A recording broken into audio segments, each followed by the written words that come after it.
मोक्षमार्गस्य नेतारम् भेत्तारं कर्मभूषताम्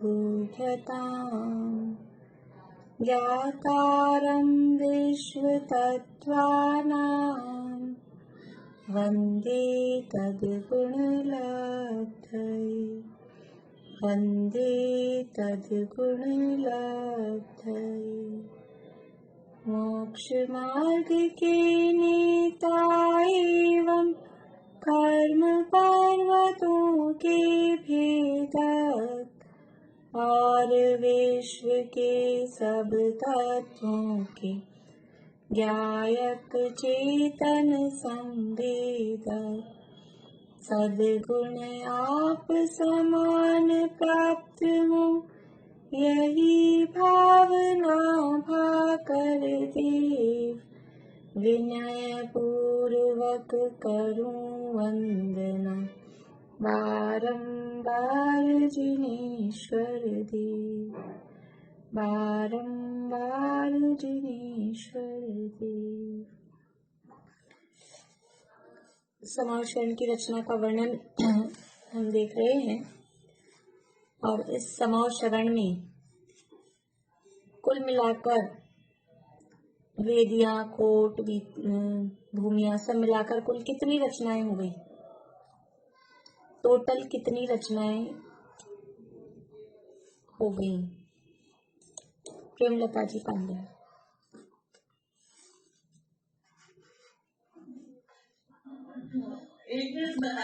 हाँ हाँ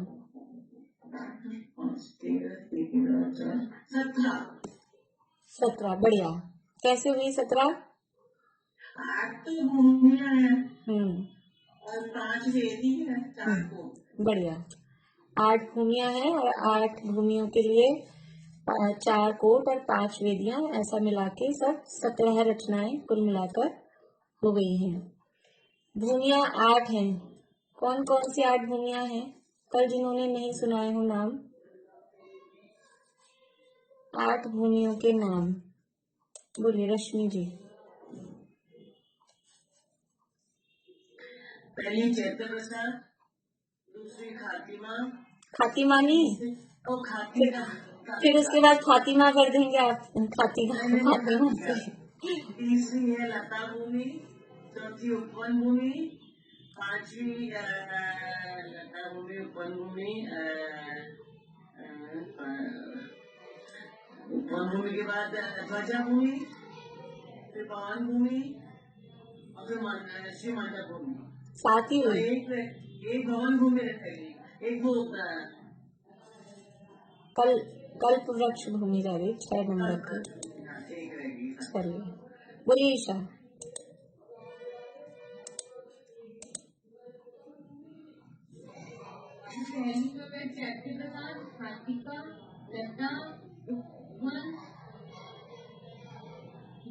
ध्वजा, कल्पवृक्ष, भवन और श्रीमंडप। बहुत बढ़िया। ये 8 भूमियां समाज शरण में होती हैं। इन 8 भूमियों में से जिन मंदिर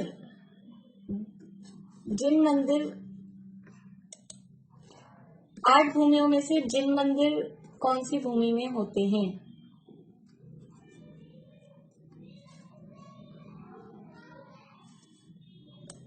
शिमला भाभी बोलिए।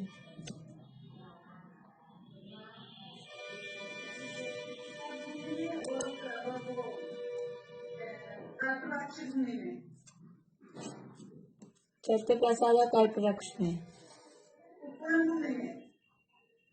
तीनों में होते हैं कि 2 में होते हैं? कौन कौन से 2 में?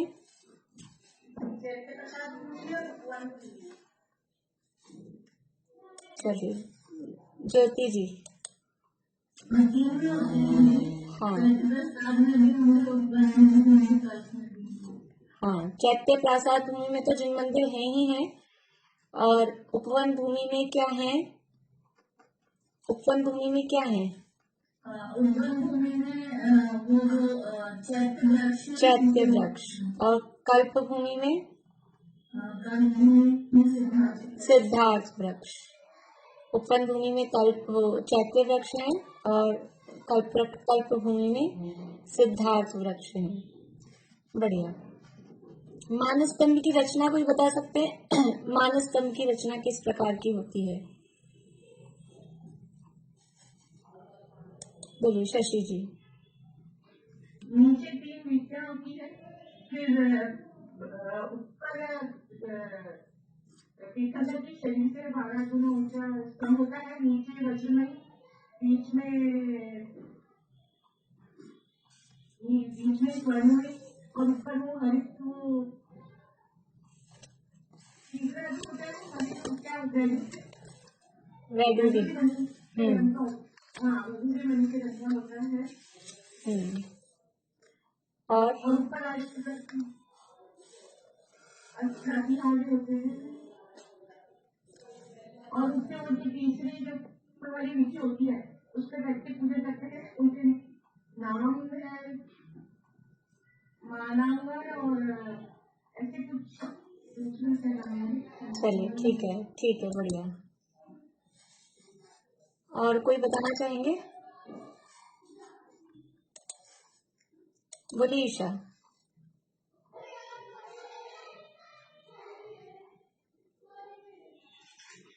आगे 3 तो नीचे वो पैड़ियां होती है, मानांगन भूमि, अष्टांगन भूमि और एक और होती है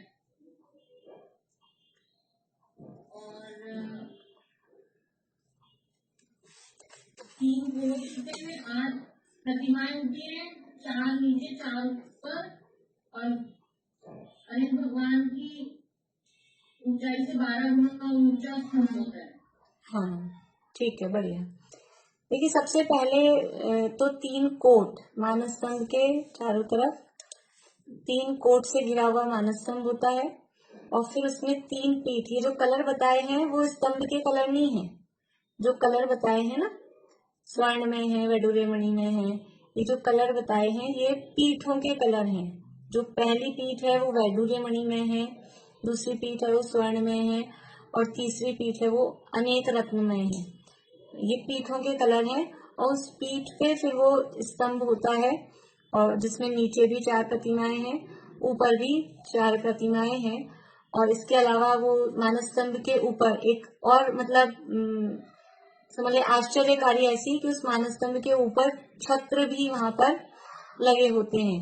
आकाश में अधर छत्र भी वहां पर लगे होते हैं। अष्टमंगल द्रव्य वगैरह वो सब बराबर वहां होते ही हैं, वो सारी रचनाएं। और जहाँ बैठकर तीसरी पीठ पर जहाँ बैठकर पूजन आदि करते हैं उसको मानांगन भूमि या आस्थांगन भूमि कहते हैं।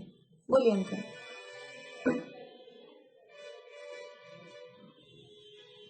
आवाज नहीं आ रही अंकल आपकी? नहीं अनम्यूट हो गए, आप बोलिए।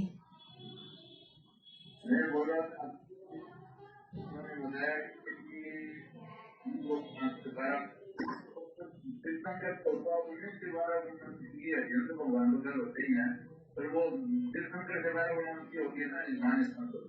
हाँ तीर्थंकर भगवान के शरीर से 12 गुना ऊंचा।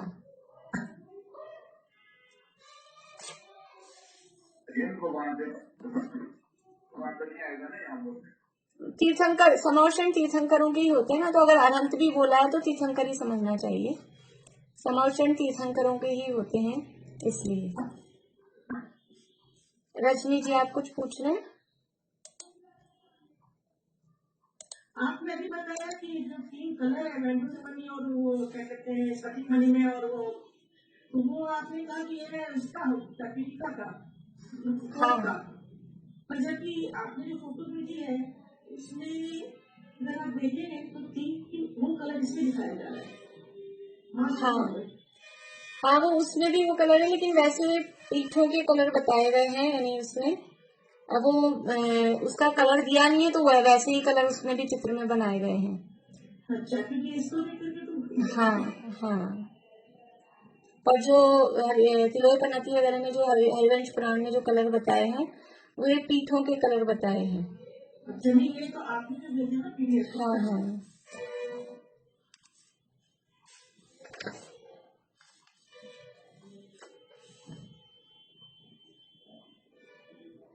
में सबसे ऊपर का भाग वैडूल मणि, बीच का स्फटिक मणि और नीचे का वज्र मणि दिखाया है। हाँ, इसका भी ऐसा ही है, ऊपर नीचे बीच का भी ऐसा ही है, पीठों का भी ऐसा ही है, इसी तरह से है, दोनों तरह से। ठीक है, सही बात है, वो इसलिए चित्र में भी वैसे ही बनाया है। जो स्तंभ है, स्तंभ में भी 3 कलर हैं, और जो पीठ है, पीठ में भी तीनों कलर हैं। तो पीठ में भी तीनों कलर दिए होंगे। पीठ में कलर अलग अलग है। पीठ में तो ग्रीन, येलो एंड रेड है। हाँ, तो ग्रीन है ना, रेड नहीं है। देखिए ग्रीन है वो, ये जो ऐसा दिख रहा है आप लोगों को, ये तो क्या है कि ये तो कोट वगैरह, ब्लैक येलो ये जो दिख रहे हैं ना, रेड, ये तो कोट वेदियां वो सब है वो। और पीठ है उसके नीचे सबसे पहले, जहाँ सीढ़ियां सी दिख रही हैं आपको, मैं इसमें अभी मैंने इसमें लूंगी मैं कंप्यूटर में, जो ये जो इस जगह सीढ़ियां दिख रही है, यहाँ पर ग्रीन कलर है, वो वैडूर्य मणि में है। उसके ऊपर येलो है, वो स्वर्ण में है, और उसके ऊपर अनेक रत्न में है। वो 3 कलर वहाँ पीठ में है। और ऐसे फिर ये स्फटिक मणि, ये जो ऊपर का है, ऊपर का मैंने आपको कलर बताया नहीं थे वैसे, ये स्फटिक मणि में है, वैडूर्य मणि में है और नाना रत्न में है। ये 3 कलर इसके ऊपर के अलग हैं। ये जो कलर हैं पीठों के हैं। ठीक है, यहाँ लिखा हुआ है वैडूर्य मणि में, स्फटिक मणि में, वज्र में, इस तरह से चित्र में। अनंत प्रतिमा और सिद्ध प्रतिमा, कुछ पूछना आप लोगों को? बोले दीपिका जी। क्योंकि मुझे नहीं, मेरे साथी को आपसे कुछ पूछना था, वैसे तो वो आपसे डायरेक्ट पूछना चाहता है, आप बता दें। हाँ बोलिए, बोलिए।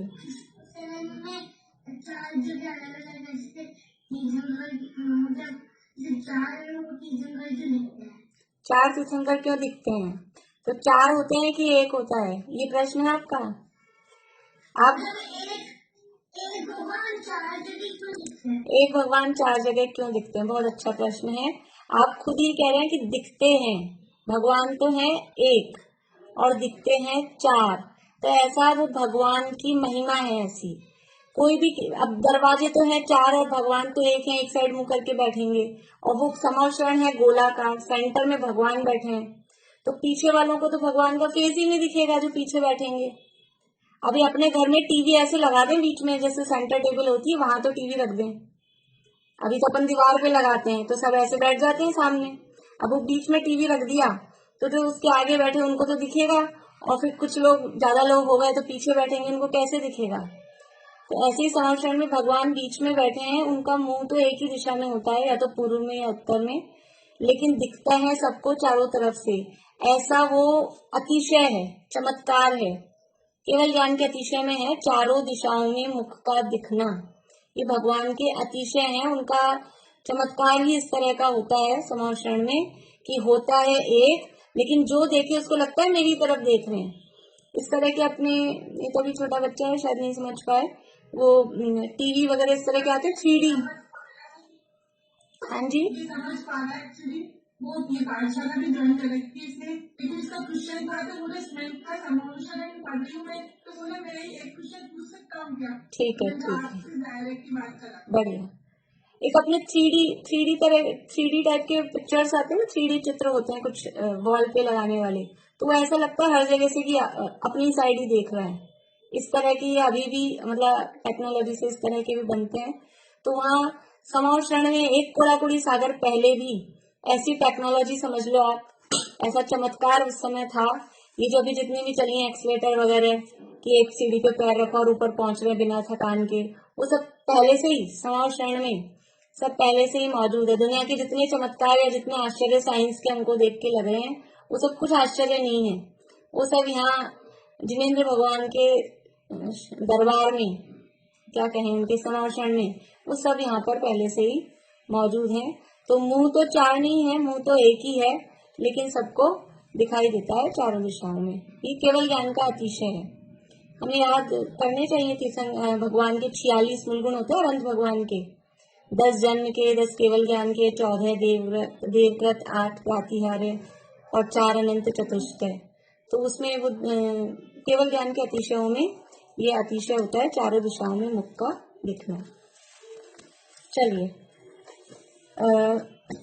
मैंने क्या पूछ रही थी, हाँ, अनंत प्रतिमा और सिद्ध प्रतिमा में क्या अंतर है?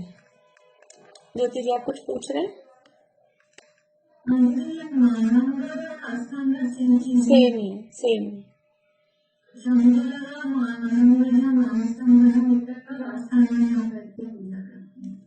नहीं, वो दोनों मतलब ऐसा दोनों को एक दूसरे को ऐसा बोल देते हैं, उसी को मानांगण भी, उसी को आस्थांगण भी ऐसा।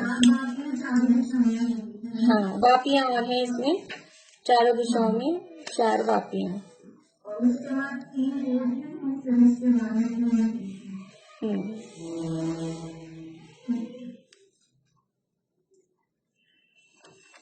ठीक, बोलिए। अरे भगवान की प्रतिमा, अरे भगवान के वहाँ पे अष्टमंगल लगा हुआ होता है, फिर भगवान के उसमें अष्टमंगल नहीं लगा हुआ होता है। हाँ, तो जो प्रतिमाएं अष्ट प्रातिहार्यों सहित होती हैं, अष्ट प्रातिहार्य और अष्ट मंगल द्रव्यों सहित होती हैं, वो प्रतिमाएं अनंत प्रतिमाएं कहलाती हैं। और जो प्रतिमाएं अष्ट प्रातिहार्यों से रहित होती हैं, वो सिद्ध प्रतिमाएं कहलाती हैं। देखिए, अब ये अपनी चर्चा चल रही थी, अपन 7वीं भूमि से आगे निकल गए थे। 7वीं भूमि की क्या विशेषता है? आप लोगों ने जवाब देने के लिए हैंड रेज कर रखे हैं, पूछना है? ईशा आपको पूछना है, बोलिए शशि।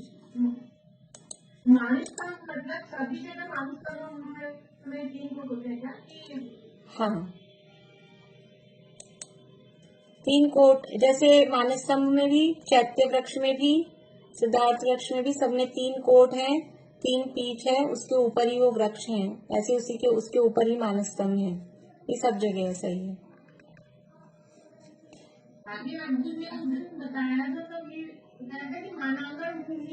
हाँ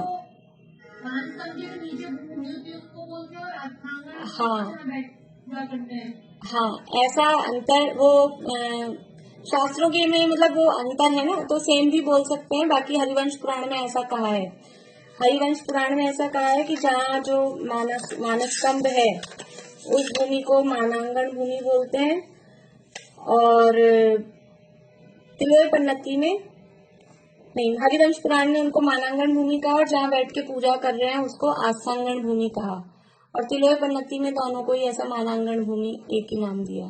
तो वो दोनों सेम भी कह सकते हैं, अलग अलग भी कह सकते हैं। तो अपन ऐसे देखें कि जहाँ मानस स्तंभ बना हुआ है उसको बोला मानांगण भूमि, और तीसरी पीठ पे जहाँ बैठ के पूजा कर रहे हैं उसको बोलेंगे आस्थांगण भूमि, ऐसा भी कह सकते हैं। हाँ, अलग अलग ही आप कर लीजिए। एक्चुअली में जितना भी वर्णन अलग अलग शास्त्रों के आधार पे पढ़ेंगे, थोड़ा थोड़ा डिफरेंस उसमें मिलता है। रत्नकर्ण शाखाचार में भी, तिलोय पन्नति में भी, हरिवंश पुराण में, आदि पुराण में, 4-5 ग्रंथों में आता है ये वर्णन, थोड़ा थोड़ा सा डिफरेंस उनमें मिलता है। बोलिए मनोरमा आंटी।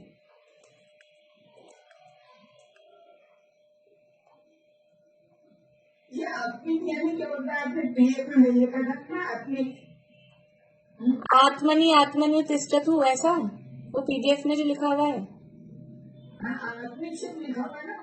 वो तो वो जिन्होंने पीडीएफ बनाई है ना, वो उनका स्लोगन है, वो उसमें लिखते हैं वो हर जगह। अमनजीत हैं शास्त्री, उन्होंने ये पीडीएफ बनाई है, तो वो अपनी सब जगह वो ये लिखते हैं, उनका स्लोगन है। अनिता आंटी बोलिए।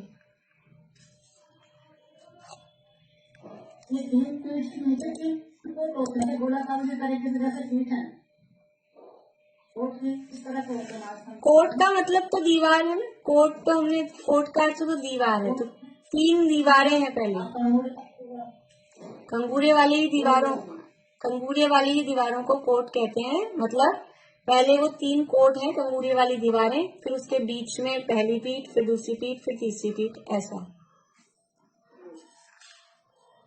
बोलिए रश्मि जी। आप भवन भूमि भी पूछ रहे थे ना, उसमें क्या क्या होता है? हाँ, बोलिए। भवन भूमि में जो भवन होते हैं उसके ऊपर एक तो शक्ति होती है, और एक देव वहाँ आकर के पूजा करते हैं, वहाँ घूमते हैं और उसमें 9 दिशा में 9 स्तूप होते हैं। वो स्तूप के आगे अभव्य प्राणी जा नहीं सकता। बढ़िया। देखिए, भवन भूमि में जो भवन है वो सारे ही भवन ऐसे नहीं है, मतलब भवन अपने महलों जैसे पूरे पैक वाले भी हैं और उनमें ऐसी जगह भी हैं। उसको वो बलवी शब्द दिया था, जिनमें ऊपर से खुला है, ऊपर से खुला है और बलवी शब्द है ना इसके लिए। हाँ, बलवी। बलवी मतलब खुली हुई छत परंतु चारों तरफ से ऊंची दीवारें, वो भी हैं ऐसे। वो उनकी रचनाएं बताई हैं कि ऐसे झरोके हैं, अट्टालिकाएं हैं, बलवियां हैं उन भवनों में। भवन भूमि में जो भवन है उनमें इस तरह की रचनाएं वहां पर बनी हुई हैं और इसमें देव, अलग अलग प्रकार के जाति के देवों के युगल वो वहां पर घूमते फिरते हैं। इसके अलावा वहाँ पूजनवादी जिन मंदिरों की भी रचना इस भवन भूमि में है तो वहाँ वो पूजन वगैरह बैठ के वो भी करते हैं। और विशेष बात क्या है इस भवन भूमि में कि इस भवन भूमि के सामने जो वीथियां हैं, चारों दिशाओं में 4 वीथियां, उन वीथियों के बीच में 9 स्तूप बने हुए हैं और इनमें जो स्तूप है, नवा स्तूप का नाम भव्य कूट स्तूप है। उस भव्य कूट स्तूप को अभव्य जीव नहीं देख पाते हैं। अभव्य जीव इस 7वीं भूमि में वहीं तक जा पाते हैं और उस स्तूप के आगे अभव्य जीव नहीं जा पाते हैं। अभव्य जीव इन स्तूपों को नहीं देख पाते हैं। बोलिए। ये इसमें नवे जो मतलब नवे वाले भी है, पहले वाले हैं। देखिए, नाम लास्ट वाला है कि पहला वाला है? भव्य कूट स्तूप है, वो लास्ट वाले का नाम भव्य कूट स्तूप है। तो ऐसा वर्णन मिलता है कि अभव्य जीव उस भव्य कूट स्तूप को नहीं देख पाते। इसका मतलब यह है कि शुरू वालों को शायद देख भी पाते हों, लेकिन नवे स्तूप को नहीं देख पाते। इसका मतलब ये हुआ कि उसके आगे फिर नहीं जा पाएंगे। 7वीं भूमि के आगे फिर अभव्य जीव नहीं जा पाएंगे, क्योंकि वो जो 7वीं भूमि, जैसे ये 7वीं भूमि यहाँ से स्टार्ट हुई, यहाँ तक है ना। तो अभी ये जो नवा स्तूप है वो लास्ट में होगा, तो वो लास्ट वाले तक नहीं पहुंच पाएंगे, तो उससे आगे भी उसको भी क्रॉस नहीं कर पाएंगे। तो 7वीं भूमि से आगे अभव्य जीव नहीं जा पाते, इसका तात्पर्य हुआ। बोलिए शशि जी। नहीं, बलवी में स्तूप नहीं होते, स्तूप है वीथियों में, जो 4 महावीथियां हैं। 4 महावीथियां हैं चारों दिशाओं में। देखिए, थोड़ा सा ट्राई करते हैं अपन। जैसे ये बीच में है, ये एक वीथी, ये दूसरी वीथी, ये तीसरी वीथी और ये चौथी वीथी, ऐसे 4 महावीथियां चल रही हैं, है ना। और यहाँ पर आ गया ये 7वीं भूमि। दिखाई दे रहा है आप लोगों को? ऊपर बनाती हूँ मैं थोड़ा।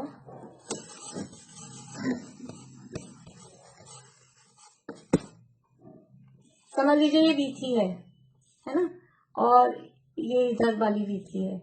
अब ये है भूमि, 7वीं भूमि। अभी दिखाई दे रहा है? तो ये तो है वीथी, ये भी है वीथी और ये है भूमि।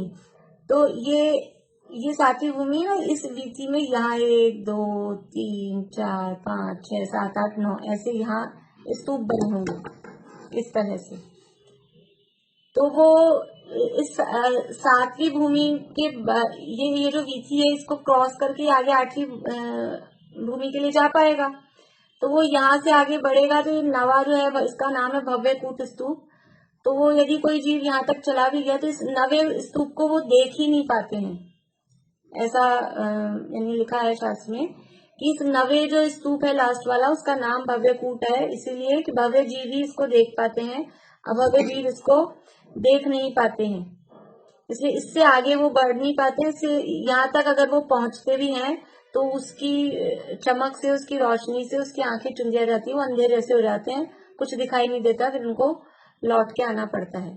ये इसलिए इसका नाम भव्य कूट स्तूप कहा गया है। बोलिए शांति। मैं ये बोल रही थी कि जो वीथी में जो वीथी के साथ में जो इधर वो बनी हुई है ना, जितने भी कोर्ट, उनका भी दरवाजा अलग है, उनके अंदर घुसने के लिए। हाँ, ये तो है ही दरवाजे से अपने चित्र है ना।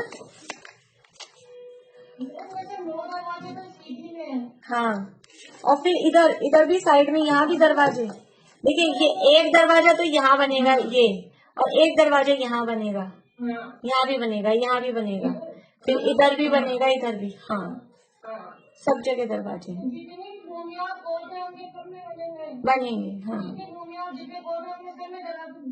हाँ और वैसे सेम वैसे ही दरवाजे हैं। हाँ, वही रचना है, वैसे। वही वही वो पुरद्वार। बोलिए मीना चाची। और कोई बात नहीं। सॉरी आंटी, अनम्यूट करिए। आशा आंटी म्यूट हो गए आप। हाँ, अगर कोई बात बातें उसके और आगे तक चले जाए तो दरवाजे से घुस के ये नोज तो इधर ही रहेगा।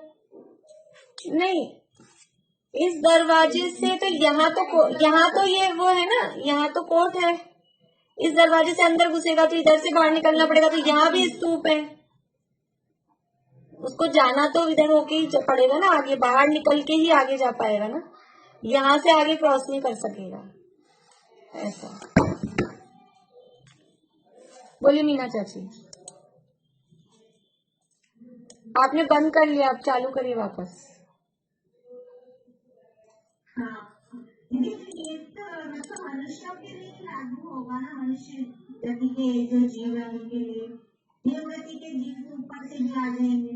नहीं, देव भी होंगे और अभव्य होंगे तो उससे आगे नहीं जाएंगे। ऊपर से आओ, नीचे से आओ, कहीं से भी आओ, लेकिन वो अभव्य है। इसी तरह की योग्यता होती है उनकी कि वो इसके आगे उनको भाव ही नहीं आता है, उसके आगे जा ही नहीं पाते हैं। ऐसा ही। मधु भाभी बोलिए। जैसे ये जो मोमोज बताइए 36। हाँ, और ये दूसरी जगह में क्या है, जैसे बीच में स्तूप है, उधर स्तूप में सर्कल में जगह रखी है। अब वो वीथी है, वीथी में जो भी रचनाएं हैं, जैसे भी धूपकट वगैरह होते हैं, निधियां पड़ी हैं, वो सब जो भी रचनाएं हैं ना सामान्य रूप से, वो तो सब है ही वैसे ही। दो को दरवाजे को नॉन करके 36 सब्जियों को ज्यादा हो जाएंगे क्योंकि साइड वाइज नहीं है। हाँ, तो वो वीथियों वाले तो 36 हैं, पर साइड वाले भी और अलग हैं। हाँ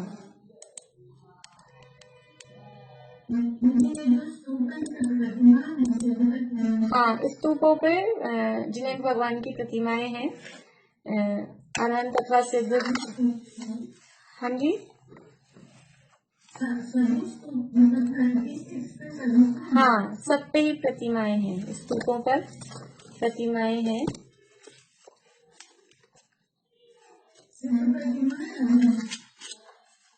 देखिए मैं बताती हूँ, 1 मिनट आपको।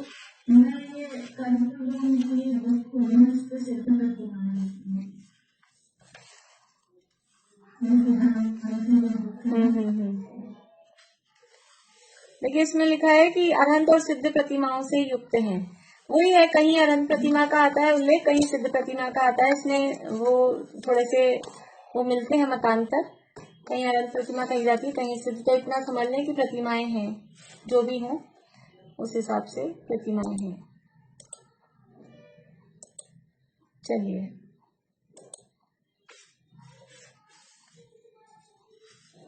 तो ये 7वीं भूमि के बाद में आता है चौथा कोट, और इस चौथे कोट में अभी 7वीं भूमि की चर्चा अपन ने कल की थी। इसमें जहाँ ये 9 स्तूप हैं, वहाँ इस तरह उसको क्या कहते हैं, विजयांगण या जयांगण भी कहते हैं। और वहाँ निरंतर इस तरह के शब्द देवों के द्वारा, ऐसे जय हो, ऐसे कल्याण हो, इस तरह की ध्वनियां वहां पर चलती रहती हैं। तो वो जयनाद जहाँ गूंजता रहता है, इसलिए उस जगह को कहते हैं जयांगण। जय हो भगवान की जय जयकार लगाते हैं, तो वहां निरंतर ऐसे भगवान की जय जयकार गूंजती रहती है, इसलिए उसको जयांगण कहते हैं। अब इस 7वीं भूमि के बाद में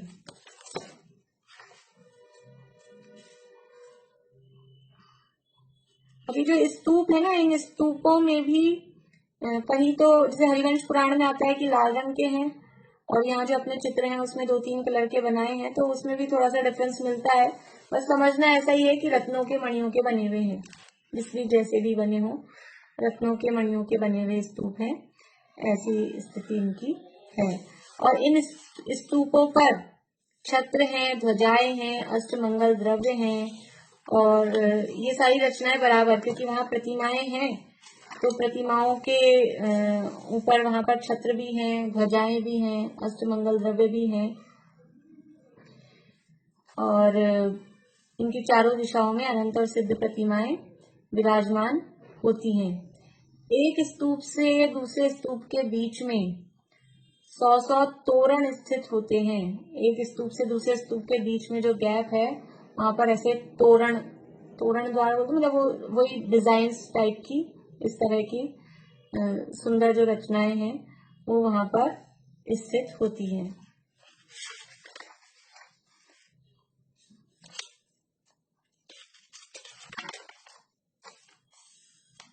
अब है सातवीं भवन भूमि के बाद में चौथा कोट, लास्ट कोट है। 4 कोट होते हैं टोटल संवर्षण में, ये चौथा कोट है। और ये कोट कैसा है? स्फटिक मणि का बना हुआ होता है। स्फटिक मणि मतलब ट्रांसपेरेंट, स्फटिक मणि का बना हुआ होता है, अत्यंत ही ऊंचा होता है, और वही नीचे से चौड़ा, ऊपर से थोड़ा सकड़ा होता जाता है। और इस कोट में जो गोपुर द्वार बने हुए हैं इस कोट के, वो मरकत मणि में हमने शुरू में देखे थे। शुरू वाला गोपुर द्वार स्वर्ण में था, बाकी के चांदी के थे, और लास्ट के 2 गोपुर द्वार वो मरकत मणि में थे। ये मरकत मणि में गोपुर द्वार हैं। और इस कोट में, ये कोट और जितने भी कोट हैं पीछे, अपन ने कल कर ली थी शायद इसकी चर्चा, मुझे ऐसा लग रहा है। तो जितने भी कोट हैं और वेदियां हैं, उन सबके ऊपर अष्टमंगल द्रव्य लगे होते हैं, लटके होते हैं 108 की संख्या में। और उनमें जितने भी दर्पण हैं, उन दर्पणों में भी जीवों को अपने पूर्व भाव दिखाई देते हैं। ये बात अपनी कल हो गई थी। आप लोगों को कल मैं पूछूंगी कि मानसम में, कल भी मैंने पूछ लिया था फिर भी, कि पूर्व भाव कितने कितने स्थान पर दिखाई दे रहे हैं, कितने स्थानों पर पूर्व भाव दिखाई देते हैं, ठीक है। और मंगल द्रव्य वो कितनी जगहों पर होते हैं, और वापिकाएं कहाँ कहाँ होती हैं, 3 चीजें, ठीक है। मंगल द्रव्य और पूर्व भाव कहाँ कहाँ दिख रहे हैं, मंगल द्रव्य कहाँ कहाँ है, और वापिकाएं कहाँ कहाँ हैं। ये कल आप लोगों से मैं पूछूंगी, आप लोग ढूंढ के देख लेना अपने नोट्स में कहाँ कहाँ बताई गई हैं। और इसके बाद में है 8वीं श्री मंडप भूमि। बोलिए सुधा जी। 100 तोरण, एक ये जो है स्तूप, एक स्तूप से दूसरे स्तूप के बीच में 100 तोरण होते हैं, ऐसा।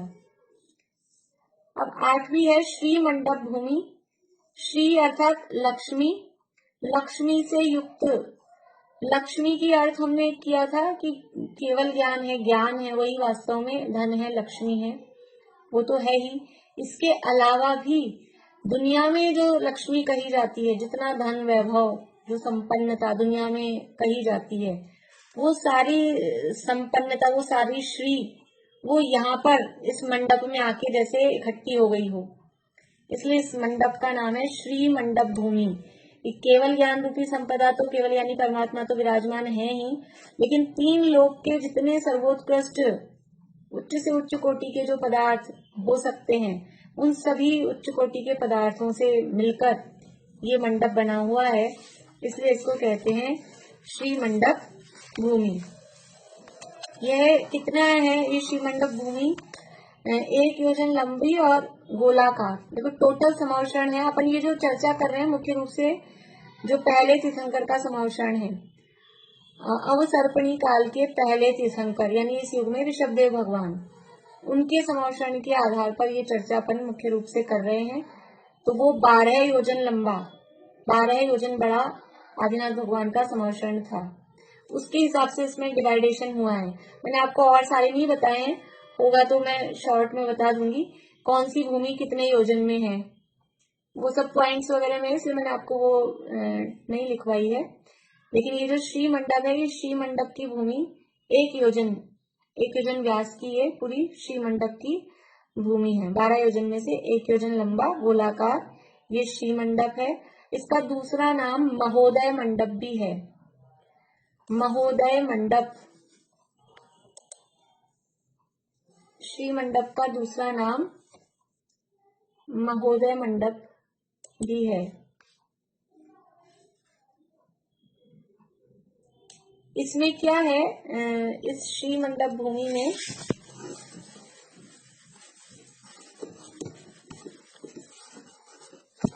सोलह दीवारें हैं। कैसे हैं 16 दीवारें? अपन गोलाकार नहीं बनाते हैं, समझ लीजिए ये ऐसा बनाते हैं, ये गोलाकार सर्किल है और ये वो दिखाई दे आपको, इसलिए मैं ऊपर से बना दी, इसको पूरा समझ लें। ये है, ये बीच में यहाँ पे भगवान विराजमान होंगे, गंधकुटी है, और ये पूरी 8वीं भूमि है। तो ये तो है चौथा कोट, ये चौथा कोट है, और ये है 5वीं वेदी। इन दोनों के बीच का जो स्थान है वो है श्री मंडप भूमि। ठीक है, तो इस श्री मंडप भूमि में क्या है, 16 दीवारें हैं। गोल ही बनाना पड़ेगा,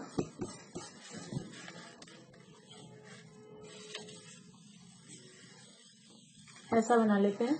ये बीच में तो भगवान के बैठने का स्थान है, समझ लीजिए गंधकुटी, दिखाई दे रहा है इतना। अब इसमें 16 दीवारें हैं। कैसे हैं ये तो वेदी है, ये कोट है, ये तो हो गया। लेकिन इसमें अब पार्टीशन है, 16 दीवारों से पार्टीशन बने हुए हैं। वो कैसे हैं कि चारों दिशाओं में तो 4 वीथियों की लाइन है ही दीवारें। 2 दीवार ये समझ लीजिए, ये पूर्व दिशा में 2 दीवारें, फिर ये दक्षिण दिशा में 2 दीवारें, फिर पश्चिम दिशा में 2 दीवारें, और ये उत्तर दिशा में 2 दीवारें। तो ये तो हो गई वीथियां। वीथियों की लाइन को मैं डबल कर देती हूँ या थोड़ा ऐसा बना देती हूँ जिगजैग वाला, तो ये समझ में आ जाए ये वीथी वाली है। ठीक है, ये तो वीथियों की दीवारें हो गई। कितनी हो गई ये लाइन, कितनी हो गई टोटल, गिन के देखिए। 4 वीथियां हमने बनाई हैं, इसमें ये लाइन यानी दीवारें कितनी हो गई हैं, 8। बढ़िया, 8 दीवारें हो गई। ठीक है, अब ये तो 8 दीवारें इनकी हो गई हैं वीथियों की। अब इसमें अपने को बनाने हैं सभाएं, 12 सभाएं। तो एक ये वीथी है, ये तो वीथी, ये भी वीथी, ये भी वीथी, और ये भी वीथी। अब ये जो बीच की जगह बच गई, ये 4, ये अपनी भूमि है, 8वीं भूमि। तो इसमें अब 2 दीवारें और बनाए, तो 3 पार्टीशन हो गए। 2 लाइन और खींचेंगे तो 3 हो जाएंगे। 4 दिशाएं अपने पास है और अपने को 12 कोठे बनाने हैं, तो एक दिशा में कितने बन जाने चाहिए, 3। एक दिशा में 3, दूसरे में 3, तीसरे में 3, चौथे में 3, तो हो गए 12।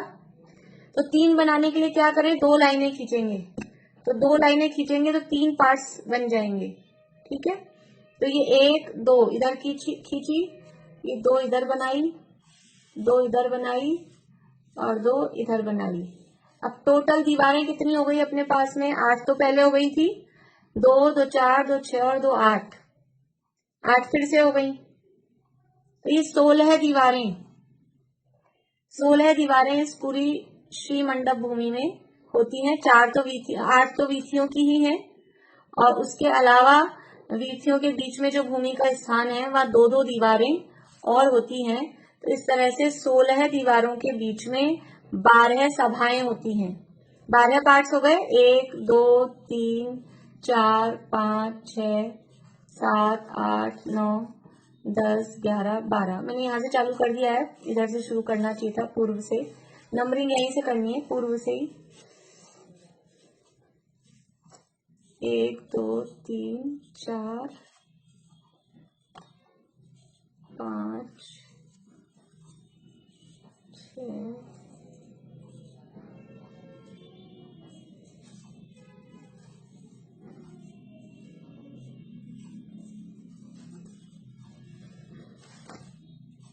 11 और 12,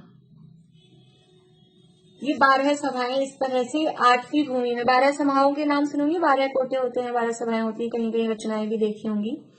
तो ये 12 सभाओं के लिए पूरी 8वीं भूमि में दीवारें होती हैं 16, ठीक है।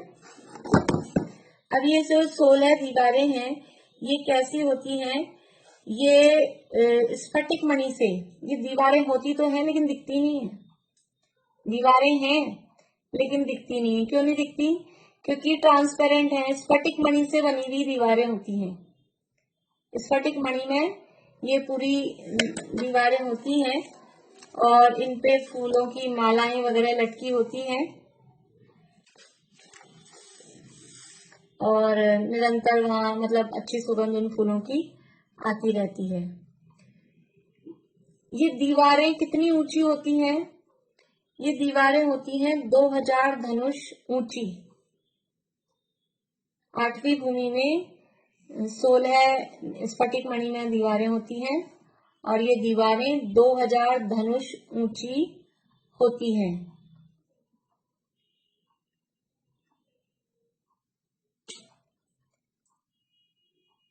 केवल ऊंचाई बता रही हूँ, मोटाई वगैरह नहीं बता रही हूँ इसकी। 2000 धनुष ऊंची होती है। अभी क्या इस एक एक दीवार के ऊपर 2000 धनुष की इनकी हाइट हो गई। समझ लीजिए कि जैसे ये दीवार है, अब ये इतनी ऊंचाई है इसकी 2000 धनुष जितना, इतना ये दीवार ऊंची है इतनी। अब इस दीवार की ऊंचाई के बाद में क्या है, इतनी तो यहाँ से यहाँ तक पूरी ऐसे ऊंची है ये। फिर इस दीवारों पर दो दो स्तंभ हैं, 4000 धनुष ऊंचे इन पर स्तंभ लगे हुए हैं। हर दीवार पे दो दो स्तंभ, इस पे दो, इस पे दो, इस पे दो, इस पे दो। 2000 ऊंची तो खुद दीवार, जैसे अपने नहीं बनाते बालकनी वगैरह हो तो पहले तो थोड़ी सी दीवार बना देते हैं ईंटों की, फिर उसके ऊपर रेलिंग लगा देते हैं, ऐसा होता है ना। थोड़ी सी दीवार बनाई उसके ऊपर रेलिंग। तो ऐसे 2000 धनुष की ऊंची तो दीवार है और 4000 धनुष ऊंचे स्तंभ है, दो दो स्तंभ, हर दीवार पर दो दो स्तंभ। स्तंभ कितने हो गए टोटल? 32। 16 दीवार है, एक दीवार पे दो दो स्तंभ, तो 32 स्तंभ हो गए।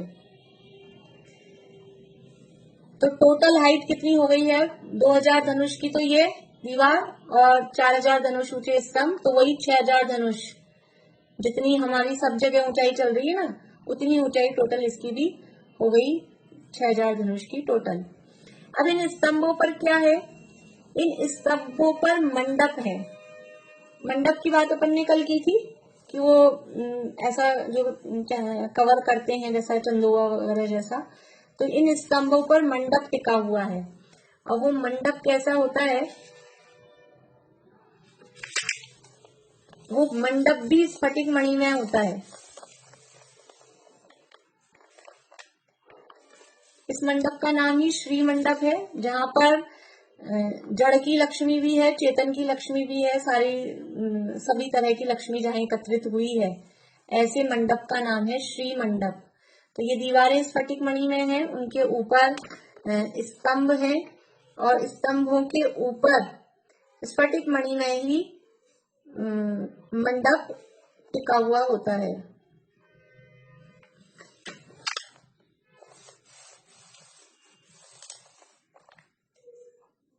यहाँ पर अपन ने 32 स्तंभ देखे हैं। हरिवंश पुराण में इसके लिए 1000 स्तंभ भी कहे गए हैं कि 1000 स्तंभ होते हैं, यथा योग्य जितने भी हों स्तंभ होते हैं, ठीक है। स्तंभों पर ये मंडप टिका हुआ होता है और इस मंडप के ऊपर व्यंतर देवों के द्वारा, यक्षों के द्वारा फूलों की वर्षा की जाती है। फूल बिखेरे जाते हैं। कौन से फूल? बाग में से तोड़ तोड़ के लाते हैं? नहीं, वो सब रत्नों के ही होते हैं। हिंसा का कोई काम नहीं है। हरित काय के फूल वगैरह ऐसा कुछ नहीं होते हैं। रत्नमयी वहां पे पुष्प वृष्टि की जाती है, तो वो फूल वहां पर ऊपर स्फटिक मणि की छत है, ट्रांसपेरेंट कवर लगा हुआ है और उस पे फूल आके गिरे तो नीचे बैठने वाले को, जो नीचे बैठा है मंडप में, ये मंडप में बैठे हैं और ऊपर ट्रांसपेरेंट छत है, ऊपर से फूल छोड़ दिए, तो जो नीचे बैठे हैं उनको वो फूल कैसे लगते हैं कि जैसे वो तारे आकाश में टंगे हुए हैं अधर में। स्फटिक की तो छत तो दिखाई देती नहीं है, तो वो ऐसा लगता है कि जैसे आसमान में अधर में वो तारे वहां पर फैले हुए हैं। इस तरह से वो फूल दिखाई देते हैं, तारों के समान लगते हैं। मतलब कल्पना करें, अपन अपने माइंड में इमेजिन करें कि कैसा तो पूरा, कहीं सोने के द्वार हैं, कहीं चांदी के द्वार हैं, कहीं रत्नों की बने हुए हैं स्तूप, कहीं स्फटिक मणि के बने हुए हैं वो रत्नों के ऐसे फूल ऊपर से। किस तरह का अद्भुत दृश्य वहां समोषण में लगता होगा। और यही सब वैभव देखकर, मतलब ये सब भी वैभव दिखाना, वैभव प्रदर्शन वो कोई काम नहीं है, लेकिन ये सब भी देखकर जिन लोगों को अपने वैभव की महिमा आती हो तो वो देखें कि इनके सामने अपन क्या है, और ऐसा करके उनको वैराग्य आ जाता है। ऐसा करके भगवान की महिमा आती है। वैराग्य आने से पहले भगवान की महिमा, जिनेंद्र भगवान की महिमा भी आए, वो भी बहुत जरूरी एक बात है। बोलिए ईशा।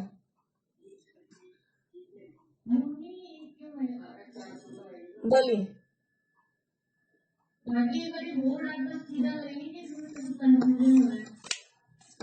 देखिए 12 क्यों हुई? देखो ये 8 तो मैंने जिगजैग वाली बनाई है, 8 ही हो गई। वीथी की दीवारें भी काउंट कर रहे हैं इसी में। वीथी के लिए जो दीवारें बनी है ना, वो भी इसी में काउंट कर रहे हैं। तो 8 तो ये वीथियों की दीवारें हो गई, और उनके बीच बीच में 2-2 और।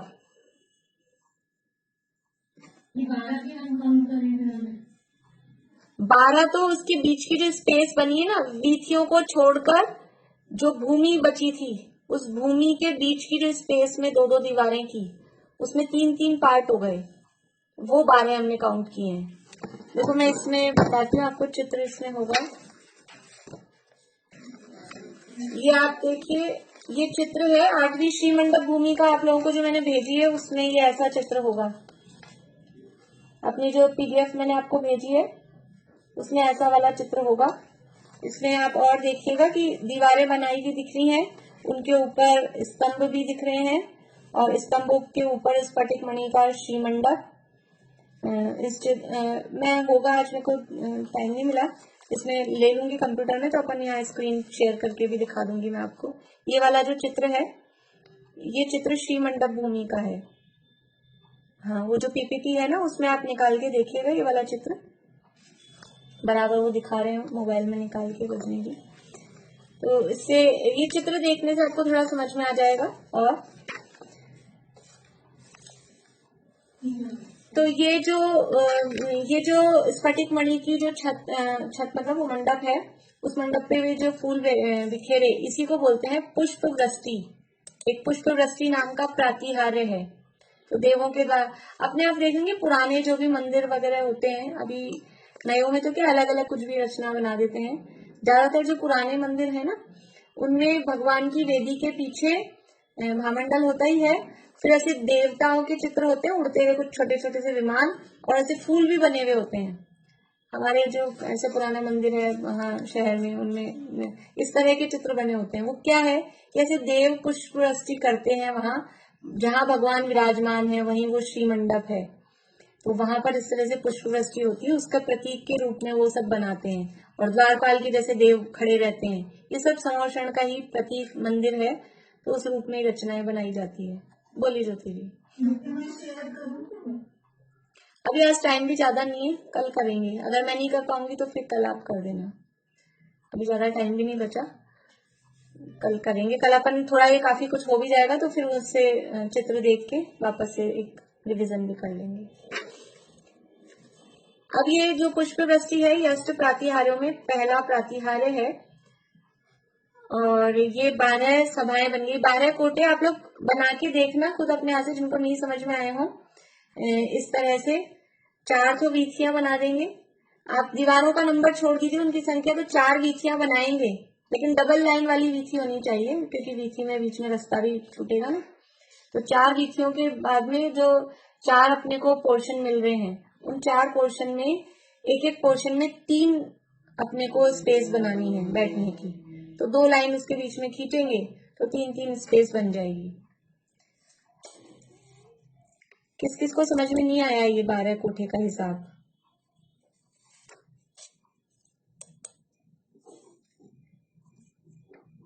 अंकल बोलिए।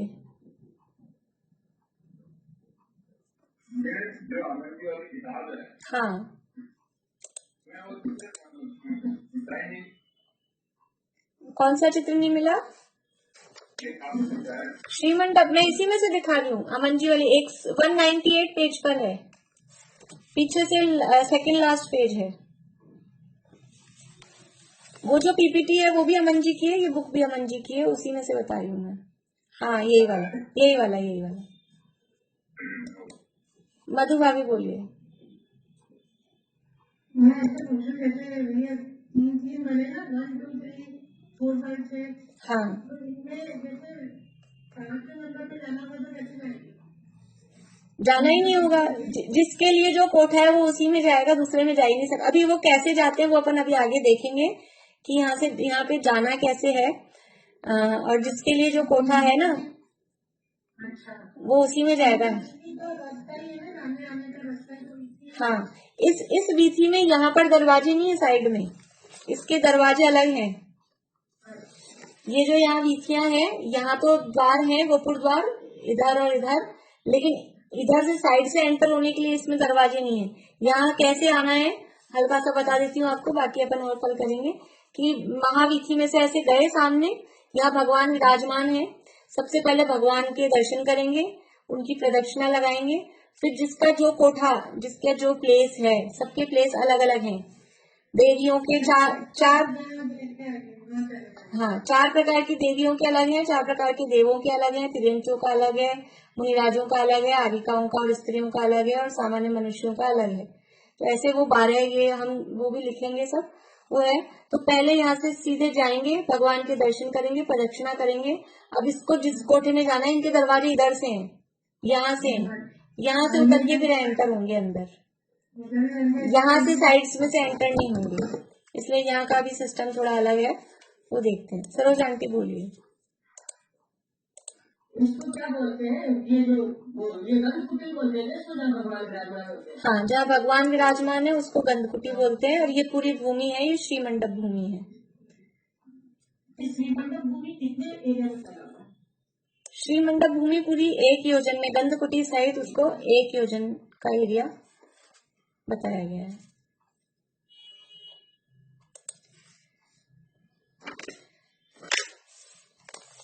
तो इस तरह से ये 12 कोठे, 12 सभाएं होती हैं।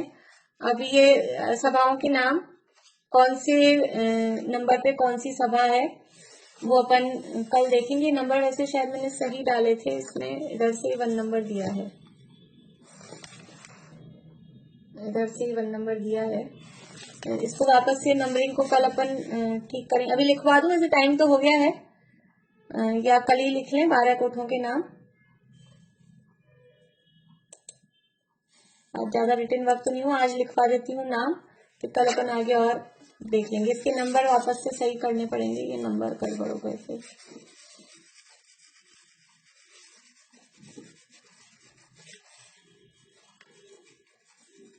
देखिए इसमें भी 2-3 मत अलग अलग मिलते हैं, अपन एक टाइप से लिख रहे हैं, लेकिन शास्त्रों में उसमें भी थोड़े से क्रम में भिन्नता मिलती है। तो जहां भिन्नता है मैं आपको लिखवा दूंगी कि यहाँ इस ग्रंथ के आधार पे इसमें ये भिन्नता मिलती है। बाकी एक सामान्य रूप से अपन इसमें लिख लेते हैं। देखिए सबसे पहला है, ये पूर्व दिशा की 3 सभाएं हैं। इन्होंने पूर्व दिशा में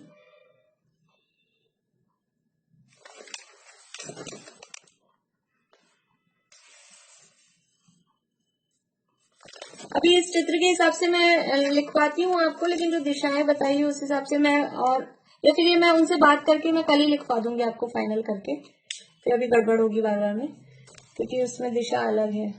चलिए बोलिए रश्मि जी। ज्योति जी, शुरू में जो पहले में आपने नंबर से कराया ना, ऐसे 1 2 3 4 ऐसे कराया, तो कहीं में जैसे आता है ना शुरू में 1st 2nd ऐसे आता है, नहीं, ऐसे तो हुए राउंड में राउंड में ही है, ऐसे एक के बाद एक बैठेंगे नहीं। कहीं भी दिखाते हैं चार में देवांगना है। हाँ, तो वो चार में देव ऐसे बैठेंगे, एक पूरा ये पूरी एक लाइन देव की, फिर ये पूरी एक लाइन कल्पवासी देव की, भवनवासी देव की, निरंतर देव की, पूरी एक। वरना ऐसे बैठेंगे तो पीछे पीछे जो बैठेगा वो तो पीछे ही हो जाएगा, और आगे से आगे नहीं नहीं, ऐसा नहीं, ऐसे लंबाई में ही पार्टीशन है, लंबाई में ही पार्टीशन है, ऐसा नहीं है। अच्छा अच्छा ठीक है। हाँ, तो इसमें ये अपन कल लिख पाऊंगी मैं आपको इसको और कंफर्म करके। बोलिए मधु भाभी। मैं ये प्रश्न पूछना आपसे कि जैसे मतलब आज के टॉपिक से हटके मैं पूछ रही हूँ क्या? हाँ बोलिए। जैसे आपने पढ़ाया था पंचमेरु में तो सोलह दोनों आपके दर्शन करने, तो कहाँ के नयन जाते हैं, कहाँ के मनुष्य जाते हैं? देखिए, जो वहां रहते हैं विद्याधर जाते हैं, मुख्य रूप से मनुष्य जो है विद्याधर मनुष्य ही जा पाते हैं, और इसके अलावा रिद्धिधारी मुनिराज कहीं के भी हो ढाई द्वीप में, यदि रिद्धिधारी हैं तो वो जा सकते हैं। विद्याधर मनुष्य ढाई द्वीप में कोई से भी कहीं के भी हो वो जा सकते हैं। इसके अलावा जो वहीं आसपास में अगर भोग भूमि में कोई वहां रहते हो, किसी को विकल्प हो, जैसे ये उत्तर पूर्व दक्षिण पूर्व, हाँ उत्तर कुरु देव कुरु वालों में, पर उनका से ज्यादा मतलब नाम आता है विद्याधर, और जो मनुष्यों में विद्याधर मनुष्य और मुनिराज रिद्धिधारी मुनिराज वो जाते हैं, वो वाले मनुष्य जाते हैं। बाहर में रहता तो कोई है नहीं, रहने के स्थान तो देवों के ही हैं, देवी लोग वहां रहते हैं। बोले रजनी जी। नहीं। आपने जो डिस्क्रिप्शन दिया उसका क्या पीडीएफ भेजेंगे क्या? पीडीएफ थोड़ा ये इसकी मैं पूछ लूंगी, इस बुक की अगर पीडीएफ होगी मैं आज पूछ लेती तो उसकी भेज दूंगी, नहीं तो मैं कुछ फोटो खींच के। हाँ, वो पीपीटी है, उसमें डिस्क्रिप्शन ज्यादा नहीं है, मैं आज पता करके इसकी पीडीएफ होगी तो ये भी भेज दूंगी। ठीक, चलिए अभी यहीं पूरा करते हैं। जिनवाणी स्तुति बोलते।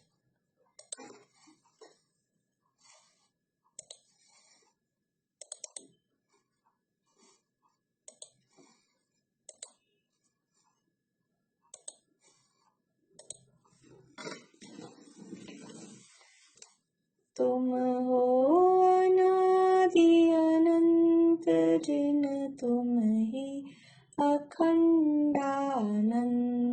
हो, तुम वेद विरहित वेद विद शिव कामिनी के कंत हो, तुम संत हो भगवंत हो, तुम भव जलधि के अंत हो, तुम में